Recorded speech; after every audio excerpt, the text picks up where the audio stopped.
umugambi w'amahoro muri Repubulika Iharanira Demokarasi ya Kongo, aravuga ko ari ngombwa ko ico gihugu kironka amahoro, kuko hatabonetse amahoro ya migwi y'iterabwoba ishobora guca ihaka indaro. Rero agashigikira ingendo twafashe umugambi wuko mu muryango w'ibihugu vya Afrika bose uko dushikira amahoro, ndetse tugafasha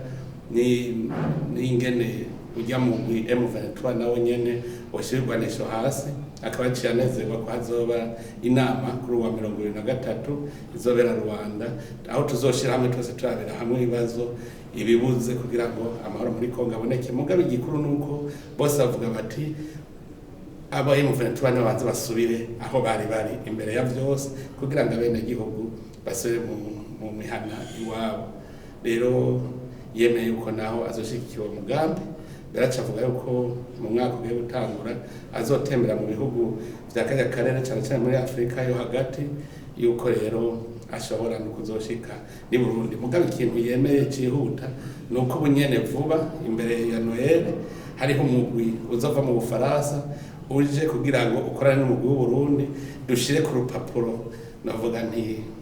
tugire inzira itomoye y'ingere tugiye gukorana muri ivyo vyose twumvikanye, vyaba ivy'indero, vyaba ivy'uburimyi